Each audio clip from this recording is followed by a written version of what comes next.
What's up, nerds? This is Ebony Warrior Studios, and this is our first episode of Friends with No Benefits. Uh, so I'm here with Sydney and Desiree. I'm going to let them do their own introductions. But this is just a way for us to get our wiggles out, discuss current events, and hang out with one another.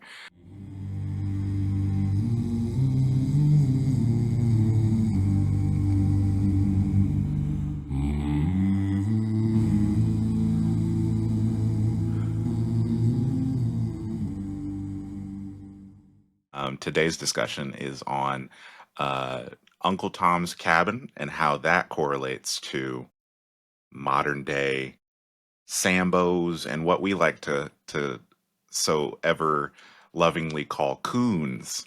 But Desiree, hi. Hi.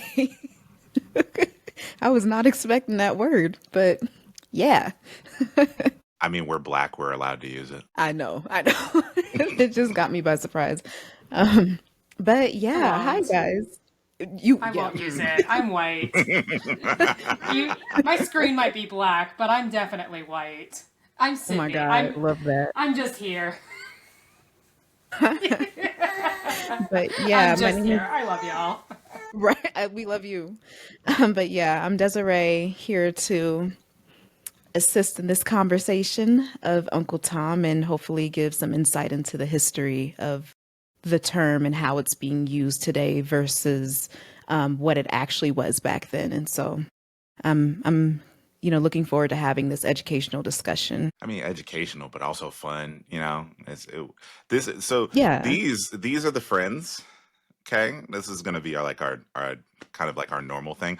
We don't know if it's going to be a weekly or a bi-weekly thing, but this is going to be our regular thing somewhat. So, Sydney, would you like to introduce yourself? I'll do my best while I've got the baby in my hands, but yeah, mine's Sydney, and I'm just here for a little bit of levity and to be lectured as reparations, if you will. All right. So, I think pretty much everybody knows, I mean, has heard of the term Uncle Tom, and it is a pejorative term that today has a negative connotation. I don't think when Harriet Beecher Stowe wrote the book, she necessarily intended for the term Uncle Tom to be derogatory. But if you look into the history of who Harriet Beecher Stowe was, she was coming from this Sydney put it in an excellent way. Harriet Beecher Stowe is was her time's equivalent of a Nancy Pelosi. She was she considered herself liberal, considered herself a friend of enslaved peoples. Like she literally had a paternal aunt who was a slave owner, and all of the information she got about slaves was from her time seeing and I guess talking to enslaved people. Um, but even like her portrayal of enslaved people leads me to think that she just observed them, didn't actually talk to anybody. So she's got this, she's comes from a very prominent family, very wealthy family that considered themselves to be allies of black people. But the way that Uncle Tom is written, it's like, he is, Mm. he's like what Sydney, didn't you say that that Harriet wanted him to be like a Christ-like figure in a way?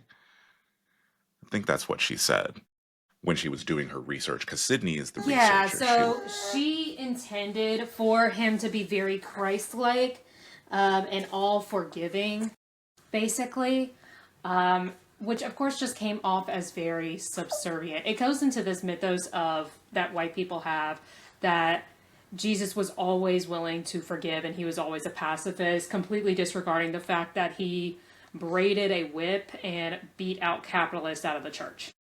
Mm-hmm. So Yeah. she really intended for like this very self-sacrificing kind of image. And failed spectacularly. Yeah, so that really did carry over to today. Go Yeah, ahead. boy, did it ever. And that's a really nice way of putting it. I never thought of it in that way, Sydney. So, that's interesting. Yeah, I mean, I was doing the research on her, and, you know, credit where credit's due as a white person for, you know what, using her money and affluence for a good cause, but she definitely comes off as tone deaf. Right. No, Yeah. definitely. Now, a little bit more backstory on Harriet Beecher Stowe and Uncle Tom. So, like we said, he was supposed to be like a Christ-like figure.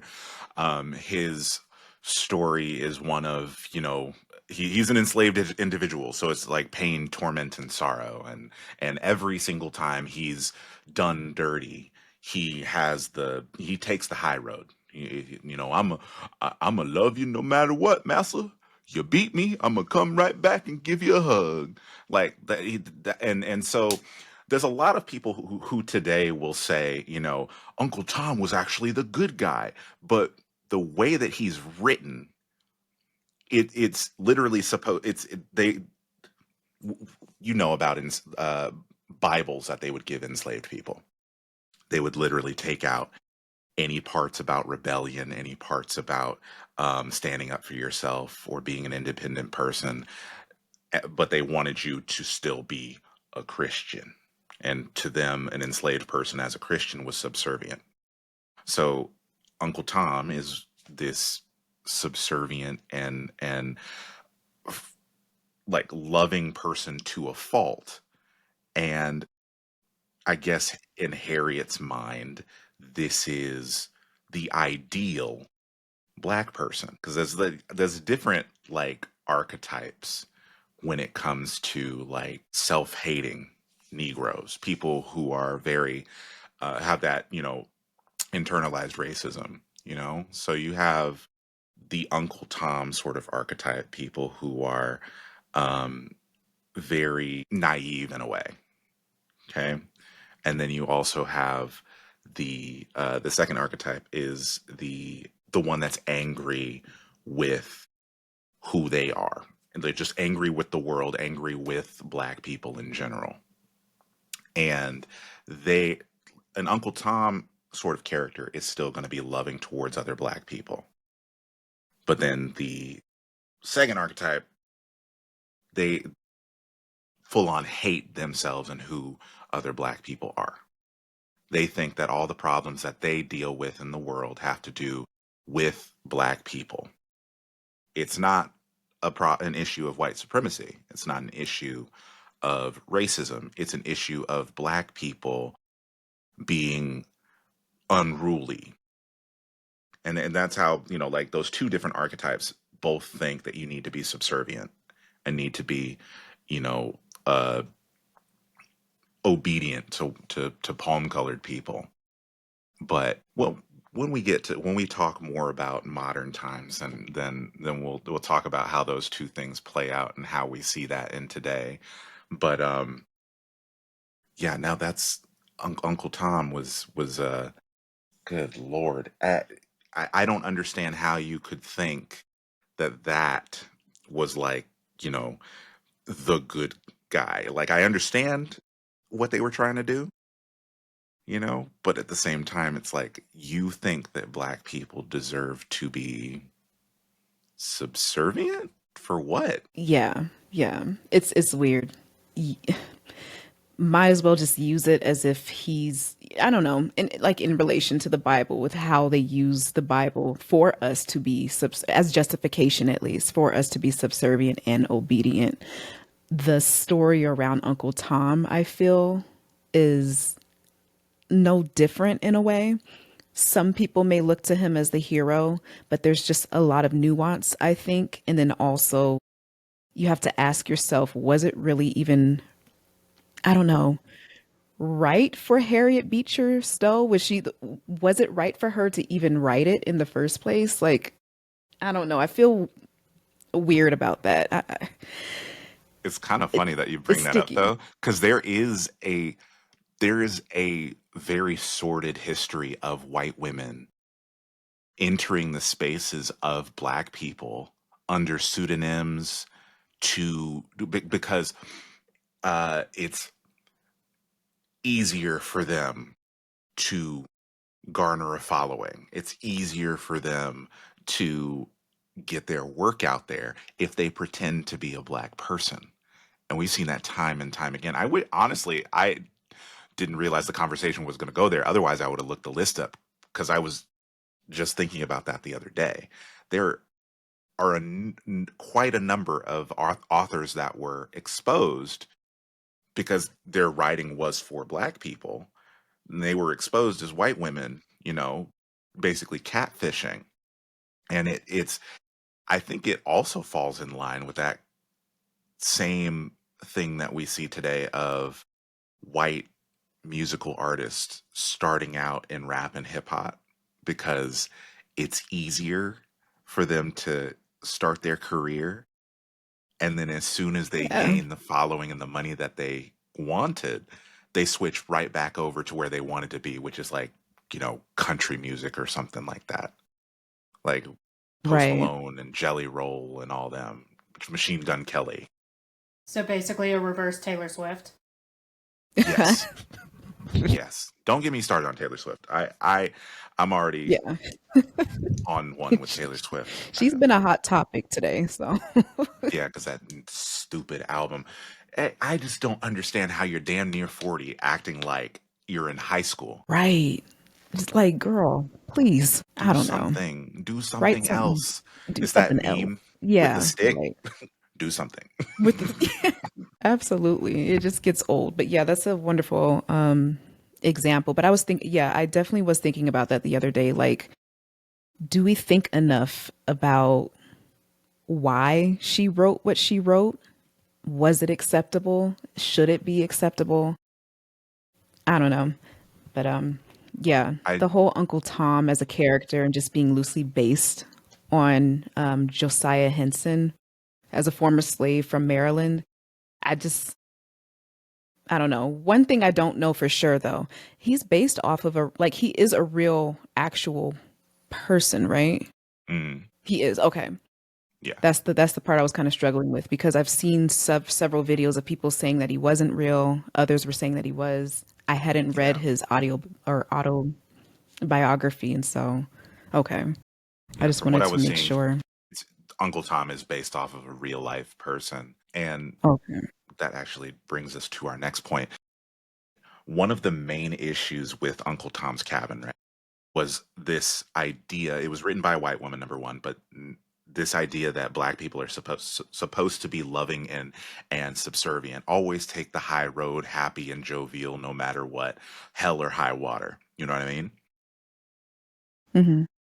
Archetype of Black people literally inspired minstrel shows. So Harriet Beecher Stowe's work literally became minstrel shows. They took Uncle Tom and Uncle Tom's Cabin and turned that into minstrel shows. And if you don't know what minstrel shows are, if you're um, a newbie to these type of conversations, minstrel shows were performances where white people would quite literally put black tar or black paint on their face with like white or red lips, and they would do Caricatures. caricatures. There we go. Character. That's the word. They would do caricatures of Black people. Very disgusting and dehumanizing caricatures of Black people. And there's at least, oh my goodness, at least 100 years of history of minstrel shows. They, after enslavement ended, this was a really big entertainment thing. I mean, even during enslavement, it was a big entertainment thing, but it became even bigger after enslavement because Black people were given their freedom. Now, I say that loosely because there were Black people enslaved up until like the 1960s, 1970s, unknowingly, like literally still enslaved. And, but Black people were given their freedom. White people didn't like that. They were very angry with it. And this was one of those ways that white people felt like they could get back at Black people. And honestly, a lot of white people didn't even think of it as a derogatory thing. And that's how evil enslavement was. They thought that this was, this was normal. This is just a normal everyday entertainment, like going to watch a football game or something like that. But they dehumanized black people for hundreds of years, turned that into entertainment. Um, and during the Reconstruction period, that was also when uh, the KKK was the federal government. They said they were hunting down KKK members during this time after the Civil War ended. Um, and the KKK had to go incognito. We'll put it that way. They didn't, completely stop. They just weren't allowed to be as open with their operations as they used to be. And so during that time period, the KKK kind of went underground. And minstrel shows was one of these ways that they, you know, members of the KKK could get their wiggles out. I mean, there were still numerous lynchings during this time period, and obviously juries were all white, judges were all white. There was never anything done to get justice for these black people. But in the early 1900s, when Woodrow Wilson was in the White House, there was a resurgence of the KKK. And if you don't know anything about the president, Woodrow Wilson, he was unrepentantly racist. So much so that he championed the KKK. There was a film that came out in 1914 called Birth of a Nation. It was a KKK propaganda film.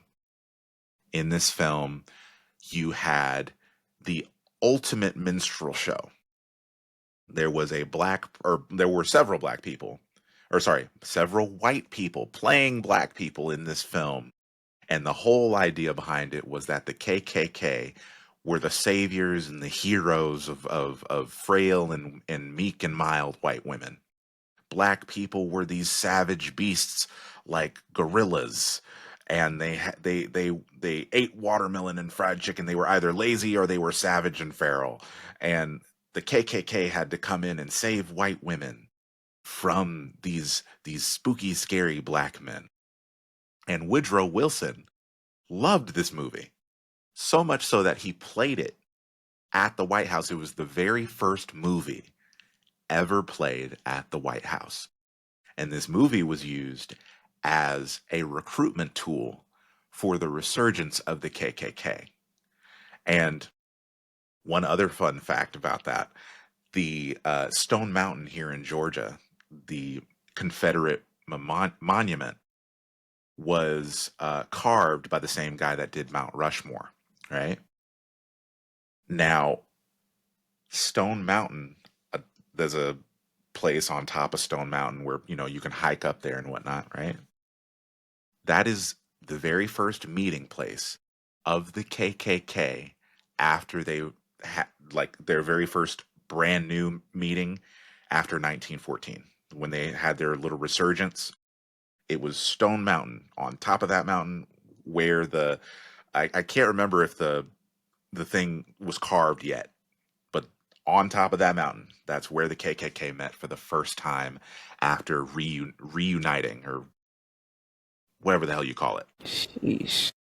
That's freaking terrible. Yeah. Just, I don't know. You definitely have to check your triggers with this. As like I'm sitting here and I'm like, ugh. But yeah, definitely have to check your triggers. Probably should have put a trigger it's a warning. tough conversation to have. Yeah, definitely. Because I'm like, I don't know. I'm getting emotional. Oh, just you wait. Which, Just to what? double check, Stone Mountain was finished in 1972. Okay, cool. So yeah, no. So they started in 1915, finished in 1972. Yep, there it was. Okay, so 1914, Birth of a Nation comes out, and he started carving that memorial right after. But they met at Stone Mountain for the resurgence of the KKK was there at Stone Mountain, at that place where he did the carving, which is brutal. It's absolutely brutal. I mean, we could go into like the history of the lynchings and everything that were directly correlated to that, but we're not doing that today. No, I'm not ready. But Yeah. yeah.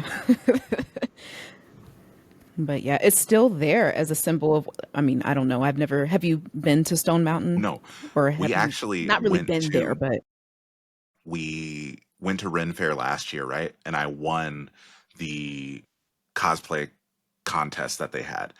They gave us tickets to Stone Mountain. I couldn't even give those away. Like they were. First of all, I'm not going to Stone Mountain. You think I'm gonna go to a KKK memorial? Hell no.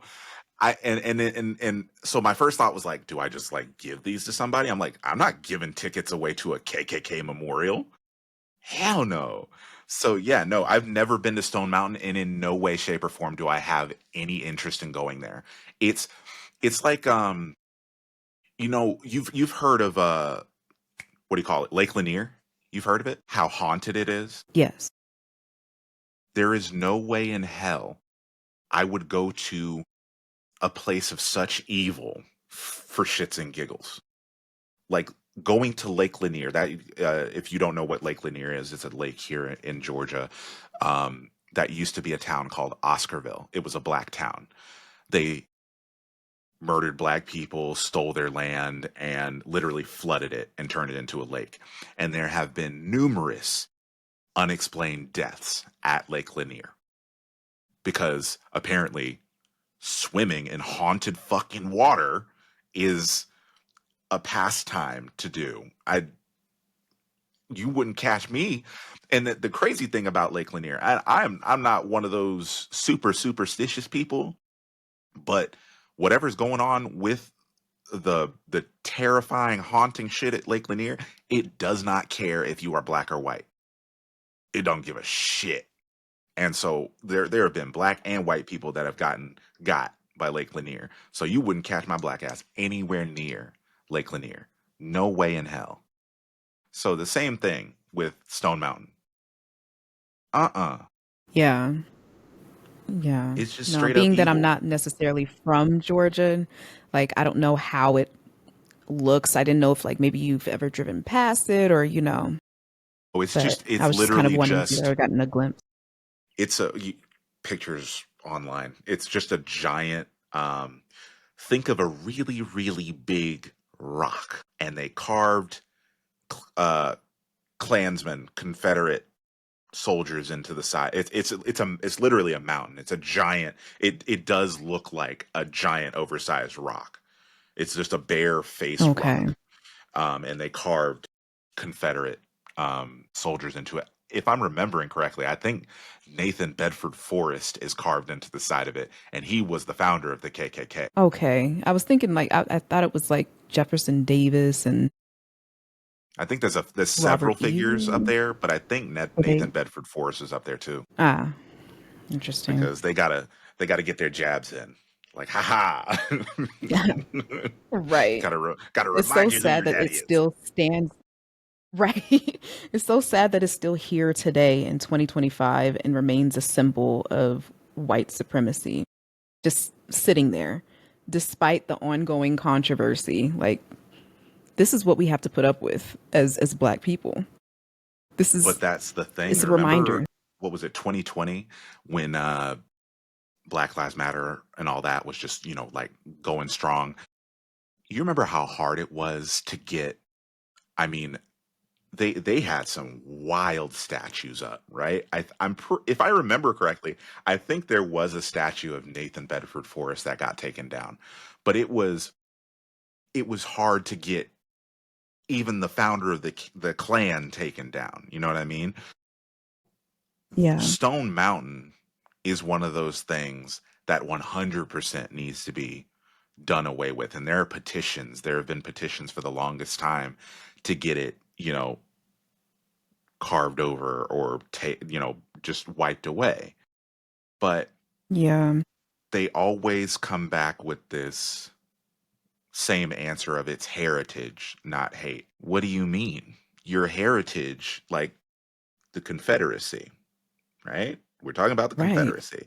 Their sole purpose Or it was states' rights. Go fuck yourself. It was states' rights to do what? Hmm? Uh-huh. Yeah, States' let's get rights down to the to do what?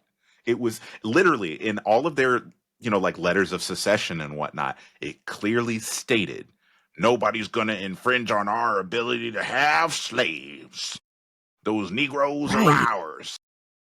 Every single one of them. So it drives me up a wall, a stone mountain, if you Yeah. will. That people will literally, it's the same thing we see with what's going on, today with, the of Mr. CK. The way that people will rewrite the story when you very clearly have the evidence in front of you. They'll look you Yeah. dead in the face and they'll tell you, no, you're wrong. What you're seeing with your own eyes, it's incorrect. I cannot with the gaslighting, the amount of gaslighting. But it's happened throughout history with everything that Black people have described in our experience. It's the most annoying thing to receive that sort of feedback. Oh, what you're seeing isn't real. You're imagining things. There is no racism. What are you talking about? I Mm. got treated that same exact way last week. Like, it's just, And it also, I mean, I that's cannot. that goes right into, like that conversation of white privilege and how they believe that white privilege can exist if they experience hardship. It literally just means that you, as a white person, on the same playing field as a Black person, right? Your socioeconomic status, a Black person in your shoes is going to fare worse because of the color of their skin. It doesn't, white privilege does not mean you're going to be wealthy, because classism, which white supremacy and classism go hand in hand. Classism literally has crippled you. And don't get me started on, I'm going to go into a whole communism rant, but we literally cannot, like, these white people who think that, I'm going to be wealthy because of white privilege. No, the system that you're championing, the systems of white supremacy, hold you back as well. The 1% hold all the money and power and wealth so that way they can hoard it. And it goes right into the name of the name of our podcast. Dragons love hoarding wealth. And what do they do with it? They just sit on top of it. They don't do shit with it. They hoard all of the wealth and the resources and they do absolutely nothing with it. So you can't sit here and say that, you want better for yourself as a white person. You want to be racist and say you want better for yourself. And I can't, I don't benefit from white privilege because I'm suffering, I'm poor. If you are championing systems of white supremacy, if you aren't fighting to dismantle these systems, you are literally crippling yourself and playing right into the hands of capitalists. Because, I mean, those in power love racism. We're seeing it today. They're pitting black and brown people, or well, yeah, they do that too. They pit black and brown people against one another. They pit white people against anybody that's non-white. It's all on purpose. None of it is a mistake. It's all started because, the Spanish and the Portuguese realized that they were outnumbered when they came up with this concept of racism. They understood that they lacked the numbers to maintain power. So they had to create a system where they could maintain that power. And part of the way you maintain power is by pitting everyone against one another so they're not looking at you as a fruit fly. Right. Oh, I was like, why are you? ADHD King. But the we wow. See, this is what I love about these conversations, how we like zigzag and sometimes we Mhm. get off track. But the whole conversation was about Uncle Tom and how that's, you know, gotten to modern day, right? So the whole archetype of Uncle Tom as it pertains to a modern era. We, I mean, we could rattle off a list of Black people who somewhat fit this archetype, right? So you have the Black people, like I said earlier, those two different archetypes. You have the Black person who is loving and appreciative of white people no matter what they do, right? They may not necessarily be angry at the world or angry with Black people, but they are, I sure do love white folks. They're the best thing that's ever happened since sliced bread, you know? You don't often see that today, considering how everything works off of, you getting clicks. Everything's all about getting views and clicks. What you typically see is the second archetype, self-hating Negro, people who have, in some instances, grown up in predominantly white spaces, and they've been taught that Black people are a certain way, or they grew up around Black people and then moved into predominantly white spaces and trying to fit in. They have built this resentment up, you know? Yep. And Yeah. I feel like those Black people who moved into, predominantly white spaces after growing up around Black people, I feel like that is to me, that hurts a lot more, to know that you did grow up around Black women, that you did grow up around Black men, and then because you wanted to move into, it's a proximity to whiteness. And for those who don't know what that means, uh, Black and brown people, people of color, non-white people, a lot of times you will see when they get into close proximity of white people or whiteness, white culture, they can sometimes switch up, change their behavior so that way they can fit in. They will, for some people, it can be a way of protecting themselves because they don't want to be put in danger, right? And then for others, it's literally a way to try and get in closer proximity to power, the power of white supremacy.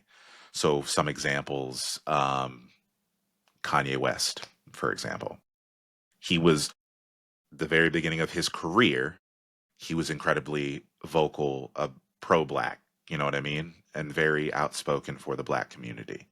And as we've seen him get off his meds after the loss of his mother, and Yeah. just we've seen him turn into this, I wouldn't even call it a caricature. He has No. There's a self-hating. self-hating. There's self-hatred, resentment towards his community. Yeah, Um, he's we gone s- full, like some quite people would literally see has him as a gone sellout. full Nazi, literally Yeah, making and Sambo. clothing. Yeah, yeah, sidling up to Donald Trump, saying things like slavery was a choice, and these things are not. I know there's a lot of people that will watch these things and, oh, he's just rage baiting. Oh, it's just, it's just a joke. And I think that's one of the big problems about what's happening today. People will doubt because they're afraid of the truth of how dangerous these things, the implications of these things are. They will downplay it as a joke. Kanye West wearing swastikas, making songs about Heil Hitler. These things, little edgy middle school boys eat that stuff up, but it's not a joke. Because not only are you teaching a younger generation that these things are mainstream and cool, but you are literally telling the people who are hurt and or oppressed by these things that they don't matter. And these people, they're not stupid. People like Kanye West are not stupid. They know the power of their words. They wouldn't be in those positions as artists or as influencers if they didn't understand the power of their words. So it drives me up a wall when people like him play dumb when they get called out for their mess. Like Candace Yeah. Owens does that. Uh, Van Jones, I think that's his name. I think it's Jones. His last name is Jones. Yeah, The Van guy Jones. from Yeah. yeah, he's one of the ones that has been. I want do you remember the character from Glory with the glasses? Oh, yeah, yeah, yeah. He was I forgot the all name. college educated, very prim and proper. Mm-hmm. That's Van Jones. He thought that he was better than the other black people. He thought he knew everything, and then when he got his feet in the mud, he started getting, you know, clowned on. They set him straight, right? Van Jones over the past, I mean, he's been problematic for a minute, but for the past several weeks, we've really seen Van Jones go full neocon.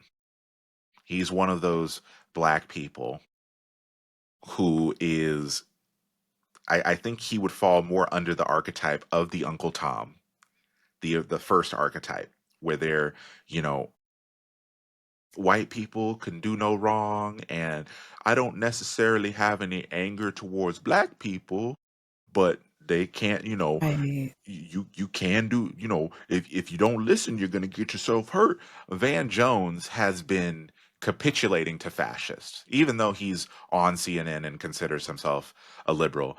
He has been capitulating to fascists by what was a couple days ago. He literally was making jokes about dead Gazan babies. That's right. Hmm. That's right. Yeah. And then apologize, right? Or am I mistaken? Nope. I think he He has didn't. not. I Okay, don't because think I thought I I saw haven't something seen it. today. If he apologized, I haven't Okay. seen it yet. But he was making jokes Well, we ain't right. on what is That's it, Bill disgusting. Maher or whatever his name is, the really problematic racist white guy. Yeah, Yeah, yeah. No, he's definitely that archetype because he tries to come off as the good one, the good Negro, the prim and proper. I'm educated and I know what I'm talking about, uh, and you know I'm there to make white people feel good. That's Van Jones, right? And on the exactly. opposite, well, I wouldn't say opposite end. They're both problematic, but the opposite end of that spectrum is people like Candace Owens. Candace Owens and what's the name of that senator or whatever from Florida? Byron Donald. Oh You my remember God. Yeah. Byron Donald? Byron Donald or oh The wait. name pisses me off. No, yeah, no, his name pisses me all the way off. And the fact that he's always like there's something about Sambos, right? Especially black men who tap dance for white supremacy. They always got a look to them. It's I was just about yes, something it's about the eyes. it's the eyes and then the haircut. And then Byron Donald is weird though, because usually those Sambos don't do their hair. It's usually unkempt or uncut. You know what I mean? But Byron Donald's one of those Right. ones that always has himself trimmed up, but it looks weird. Like Yeah. It's almost just like not he's doing too much. it's not giving. Hmm. Right. It's just not giving. Especially since we know what you represent. Just Hmm. stop. Just Hmm. grow it out. We know you want it's fine. That's okay. I accept that. What you're doing though, they do have a Yeah. look. I'm so Yeah. glad that you mentioned that. Yeah. They always have a look. Candace Owens 100% has a look. Yo, yeah. It's the fact that, like, there's nothing wrong with straightening your hair. But Candace Owens has No, created this image that I am, like, I'm black, but I'm one of the good ones. And I always got to present myself like I'm a white woman. Like I'm black, but I'm a white woman at heart. That's how she presents herself. It's like, mm, yeah. Yeah. She's trying hard to be accepted. It's, just being accepted by that particular community. Now she's switching up, at least trying to. But That's the thing, though. She's not even switching up. What she's doing now, Candace Owens has always been a grifter. Like that's her whole brand, right? So I've been hearing people saying that she's switching up. She's not switching up. She's just pivoting a little bit, just like Tucker Carlson. She and Tucker Carlson are pivoting just a tiny bit. They're still racist as all hell. They're just targeting their racism they're not anti-Zionist. They're anti-Jewish. Tucker Carlson and Candace Owens are anti-Semitic. And this conversation is so nuanced and in depth because do they say things that someone like me could agree on? Yeah. But a broken clock is right twice a day. Am I going to use that broken clock? So Candace Owens and Tucker Carlson seemingly, having a light switch flip on and all of a sudden speaking out against Israel and whatnot. That's not them turning any sort of corner. That's just them pivoting their hatred to another group of people. And it drives me nuts because you have Zionists screaming that everything is anti-Semitic, but then you have people like Candace Owens and Tucker Carlson who actually are playing right into that anti-Semitism and trying to make it sound like they're aligning themselves with the people fighting for the Palestinian people.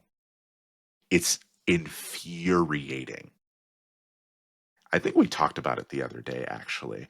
It's like, you remember when The Last Jedi came out and how for like you and me, we understand that we took issue with how Rian Johnson writes characters of color.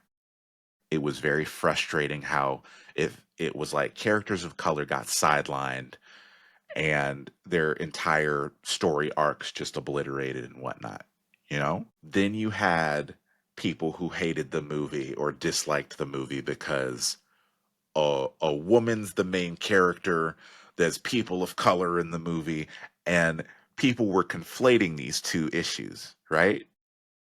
They were saying, oh, so because you the black person, you don't like this new Star Wars movie because you're aligned with these racist bigots who don't like it because Daisy Ridley's the main character. No, it's the same exact thing. Same exact thing. yeah, I don't want to be associated with Tucker Carlson or Candace Owens. No, they are in their own lane. They're literally Nazis. They're doing this because they hate Jewish people.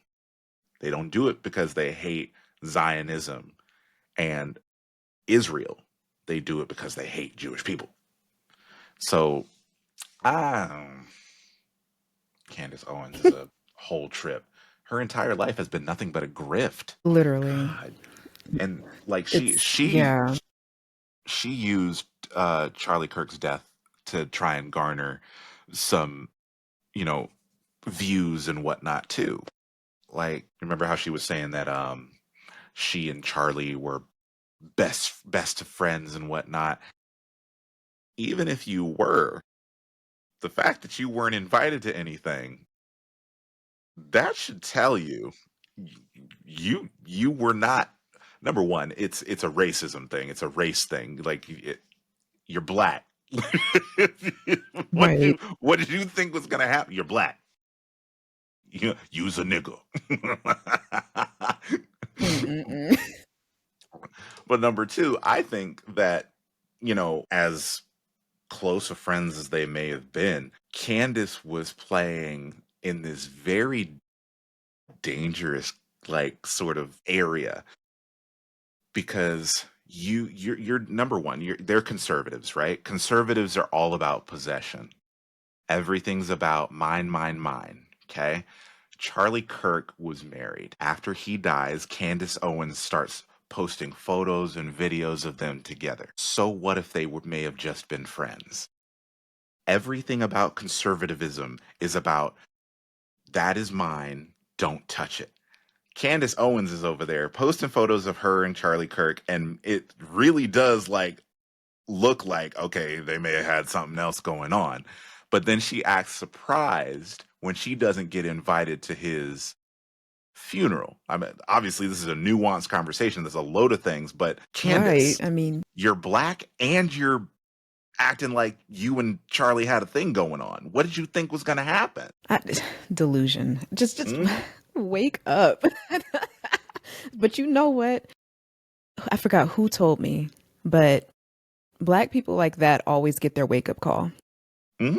They always will get their wake up call. Now, whether if they answer to it or not is up to them. But that was a wake up call for her.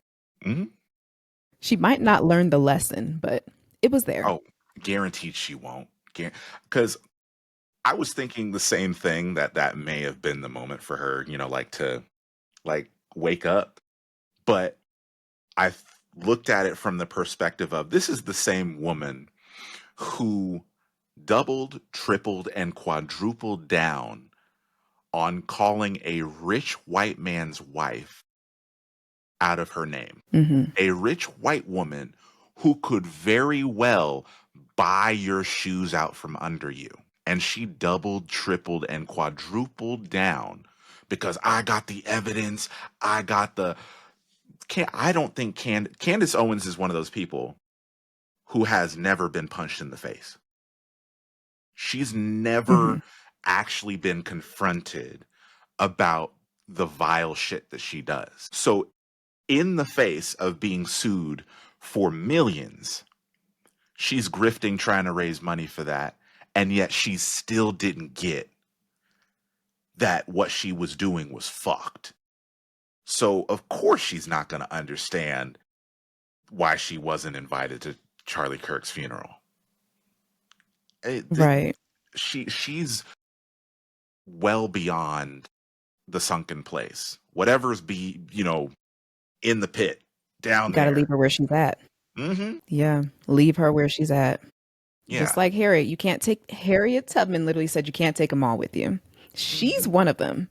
Leave her Yeah. where she's at. There's nothing Yeah. we can do. I Too saw a far gone. video. I saw a video of a black woman who had made a video about Candace Owens, and in the video she was saying, no, in the end she's still black, and we still need to have her back. What? Candace Owens would be the first I'll one to throw you defend under the her bus. against racism. Mm-hmm. Yeah, I'll defend her against racism, but that's about it. What Mm-hmm. else do you want me to do? I have nothing for you. I The think way that's I a approach it is like, good.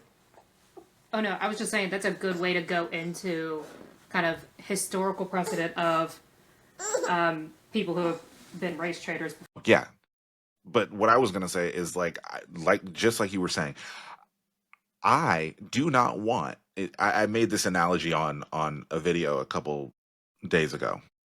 Do I want somebody like Candace Owens to experience racism? Do I want another black person to experience racism? No. But there is a rake on the ground. We will call that rake natural consequences. I see the rake.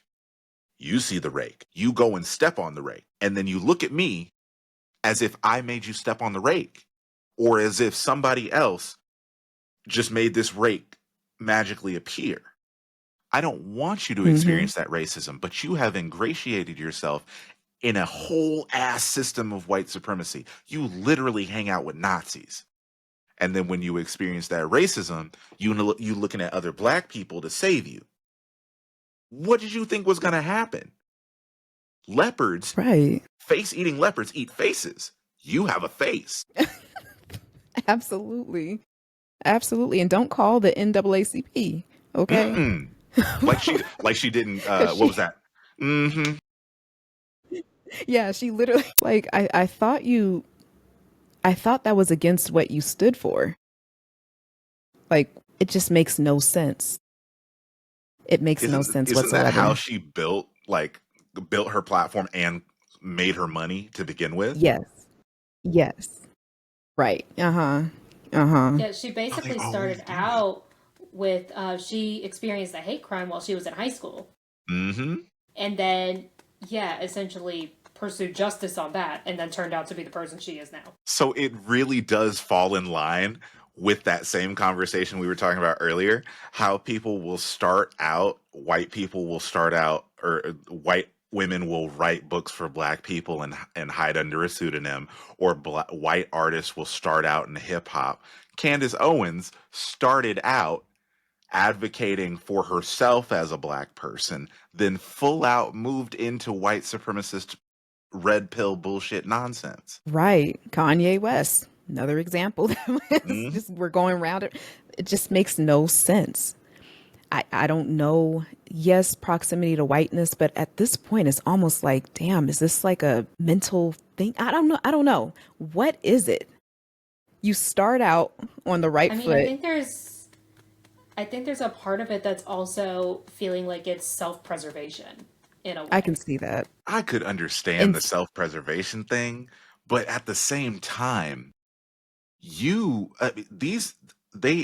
have garnered so much wealth and such a following, right?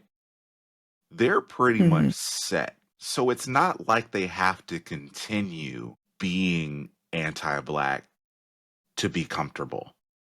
I really do think like there's this, I was talking about it in one of my videos a couple days ago, how I feel like money and wealth really does change a person. There are people that think that it exposes who that person already was.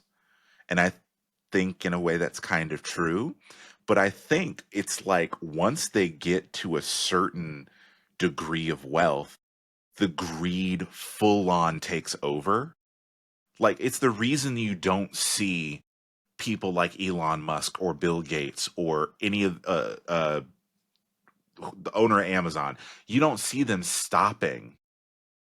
They've already made billions, trillions of dollars. You know what I mean? You don't see them stopping and going, "Yep, that's enough. I'm good. Don't need any more." There was a fascinating article that I read that actually talks about how when you accumulate power and money gets you power, that it actually deteriorates the part of the brain that is responsible for impulse control. Holy shit. You know what that is? Yeah. What is it? That's dragon sickness. Yes. That's literally what the analogy is. That's dragon circle, sickness. Baby! That is dragon Shout out sickness. to Smaug. That's literally what happened to Thor in Oakenshield. That's crazy. So if you have never read it'll do it for The Hobbit, or you've never seen the films or whatever, you know, I'm not a purist, okay? I'm not going to hate on you because you haven't read the books. But Thor in Oakenshield is the leader of the band of dwarves, okay? And his entire mission is to get his people back to their homeland of Erebor, which was taken over by the dragon Smaug. Smaug took all of the riches, all of the lands under the mountain and everything, and he has collected everything into a giant dragon horde, and he just sleeps on it. Okay? Once they defeat the dragon, actually Thorin doesn't even defeat the dragon, that's Bard the Bowman. But once Thorin and his people get the treasure back, Thorin is absolutely blinded by greed to the point where his own kin don't even recognize him, to the point where he is literally putting his own kin's life on the line. And it takes Bilbo having to strike up a deal with Thorin's enemies. They're actually frenemies. But Bilbo has to strike up a deal with his frenemies to try and get him to stop. And it's this, he had everything. He was good to go. The frenemies were asking for their share. They were asking, please just, give us what we're owed and we're good to go. And Thorin was absolutely blinded by his greed, said no, and was willing to go to war over maintaining his hoard. It's crazy shit. I know, right? Oh my God. Literally, one can't live without the other. Fantasy and reality go hand in hand. And I've always said that. I've always said that. And I've been around people like that doing what I do. It's it opens your eyes. And you have to ask yourself, do I want to become that person? And if I become that person, am I willing to lose those I love around me? You know, it's never enough when you start earning that type of money. Yeah. You become less grounded, less humble, and you're around a lot of people who say yes to you versus no. It's a sickness. Honestly, it's a sickness. And that's why it's important to have the right type of people around you who can always ground you and remind you of who you are before you become the person that you said you never would be, you know? And so, yeah, I guess I've you could seen say it. that being, like really one of the main reasons that you see Black people doing these things and for proximity to whiteness, for proximity to power. It is a dragon sickness. It's like it may not necessarily be monetary power or monetary wealth that they're trying to gain. They're trying to gain, you know, the power that comes with just the crumbs off the table of white supremacy. Like, I may be getting crumbs, but the people out there are starving. And Right. people Small like It's that Candace, successes and it's that access. allegory of who was that character in Django Unchained? who's Steven? Oh, are you, is it Steven? Sam Jackson's character? Yeah, Sam Jackson's character, because and how he was willing to put everyone under the bus just so he could be next to whoever Leonardo DiCaprio was playing. Mr. Candy. Calvin Yeah, I'm never Candy. watching that movie again, by the way. It's It makes brutal. me so mad. It's brutal. I The only cannot. reason I can watch it is because of the vindication at the end, But it's traumatic. And it makes it worse knowing that this is a movie that was written by a white man who just wanted to get his wiggles out saying the N-word. Yeah. Did that And movie yet they win any claim that not Oscars? everything is rooted in race. Um, Not that I know of. Let me see, did it? Wasn't it? I thought it was up for some, like some awards, but I don't remember if it won anything. It I was was about nominated for 5 Academy Awards. Yeah. got it. Okay, got I it. don't know if it Yeah. won though. Okay, yeah, no, it didn't. Okay. Yeah. See that it seems Oh, like every it time did. Best well, original screenplay. see, called it. Okay. So every time there's a movie with a predominantly Black cast or Black main characters, like the story centers around Black trauma, that's when it wins Oscars. Mm-hmm. Because apparently the only way that Black people can win Oscars is through essentially trauma porn. God, Yeah. that shit is annoying.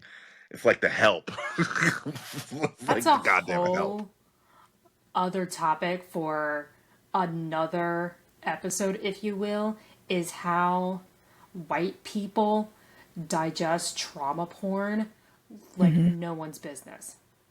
It's the true crime genre. It's everything. It I was is about to say, disgusting. yes, we're totally Yeah. doing, yeah, white women in true crime. That's a great Yeah. Listen, idea. I want to go on a I have some whole rant thoughts. about hybristophilia Okay, we'll and do it. the attraction that white women have to actual murderers. Bonker shit. The psychology behind it is insane. Oh my God. Then that means we get to talk about, like, even though Luigi did a good thing by taking out a CEO, all of the white women that had lined up to, like, basically offer themselves as suitors to him because he, A better example is Charles Manson. yeah, A better Charles example Manson is Charles too. Manson. Yeah. Yeah. The women that actually like went ahead and like married him or were in his cult. Yeah, no. Okay, we're saving that for another time. Because, yeah, no, Yeah, we're well, gonna, yeah, got to save it for another time. Because what we're going write to that try and down. do for these things is try and keep them to around, like 45 minutes to an hour. And we did it. We did it. That was actually an excellent conversation. And I'm super excited to do more of these. But Thank you, Sydney. Thank you, Desiree. If you would like to say something before we go, or where people can find you and your stuff, um, feel free to do so. Yeah, where can you find me? Because, I'm not on Instagram anymore. Taking a bit of a social media break, but you can always look up my information on IMDb, where you can find like my artistry and, just what I love to do in my career. And yeah, I'm pretty much I like being mysterious, so look me up. All right. I also like to be mysterious because you will only ever hear my voice in these podcasts and randomly in Xavier's videos. You may never see my face. Do I even really exist? Or Sydney's maybe. AI. Sydney's AI, and Yeah, I was literally. literally about to say that. every single time we use Sydney, an entire lake is eaten by an AI data center. I'm actually Xavier's inner voice, kind of like Cortana. I love Yeah, that. he has a Neuralink in his brain. Compliments of Elon Musk. Oh God. No. For legal purposes, this is an opinion podcast. Yes. Okay. So we're So clear. These are all our opinions. yeah, Absolutely. that's episode 1. I think that we'll figure out what our outro thing will be in due time, but that was a lot of fun, and I think we made, like, that was some excellent conversation, excellent progress. We'll get better at, you know weeding things out, but I think that was awesome. So, as always, this is Ebony Warrior Studios with blinding speed, master quality, and untold savagery. Have a good night, nerds. Go do something productive. Like, do your laundry. Actually, drink some water and take your meds.